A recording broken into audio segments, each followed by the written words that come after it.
ওযুর মাঝে 60টা ফরজের অংশ কোরআন দ্বারা সাবিত মাত্র হইছেন।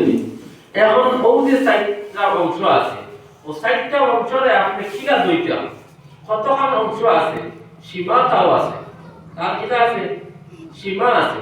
এখন এই সীমাটারে আদায় করতে গিয়া যদি এই 60টা অংশের মধ্যে থেকে কোনো একটা অংশের মধ্যে চুল পরিমাণ শুকনা জায়গা থাকে, তাহলে ওযু হইব না, ওযু হইব না। কি অবস্থা যে ওযু হয় না, ইয়া নামাজ পড়ি, নামাজে কাম দিব নি। আমি তো আপনাদের খেয়াল করার লাগে হইয়াছে, যখন আপনারা আল্লাহ রাব্বুল আলামিনের ইবাদত বন্দেগী করার সময় হইছিল, মুখমণ্ডলটারে আমরা কিটা করতাম, দুইটা। এই মুখমণ্ডল দুইতে সময় কতক্ষণ পর্যন্ত আমরা সকালে মসজিদের মধ্যে পড়িছি, সারা রিয়াজ আছে ফাউলি চল, আবার শুরু করে দিয়া প্রথম মুখমণ্ডল দোয়া জানি, মুখমণ্ডল দোয়া, মাথা চুলের গুড়ি থেকে কটা নিচ পর্যন্ত, এছাড়াও নথি থেকে দুসরা হলো নথি পর্যন্ত সমস্ত মুখমণ্ডল দন্ত করা। এখন আপনার মুখ যখন দুইটা, চুলের গুড়ি থেকে আপনি দুইটা ঠিক আছে, কিন্তু নাকের সাইডে গাত আছে, চকুর সাইডে গাত আছে, খেয়াল করবেন কেন? খানোর নথির সাইডে দিন আপনার দিন যে সাইডে উজু করে আইছেন, এই সাইডে অনেক শুকনা থাকে, খেয়াল করি না আমরা। কিন্তু ফরজ অংশ ওযু করার সময় এই অংশে দ্রুত করা কিটা আমার ফ্রেন্ড ফরজ, এর লাগি আমি পালা করে পড়তাম, এই সময় ওযুটা করতাম মুখ পালা করে দুইটা। যারা দাড়ি আছে দাড়িতে খিলাল করতাম, বসাইলে দাড়ির তলে গিয়া গুড়ি পর্যন্ত গিয়া পানিয়া পৌঁছে দিব।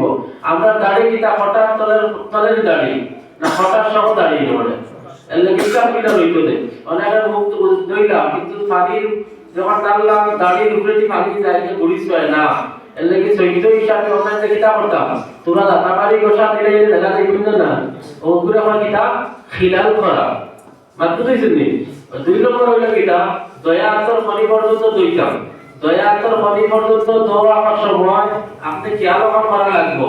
খনির কুনাত দেখা অন্য ওযু করতে সময় গাত থাকে, আর ও জায়গার মধ্যে হোক না বেজান থাকে, বলতে বেকিয়াল ছাড়িতে, এর লাগি টাইম যখন ইদা অবস্থায় বেকিয়ালে ওযু করিয়া নামাজ পড়বা, কাম নামাজে তাকে ইবাদত দিয়ে কিটা করতে না, শান্তি দিতে না, এই ইবাদত তার গ্রহণ হইতো না।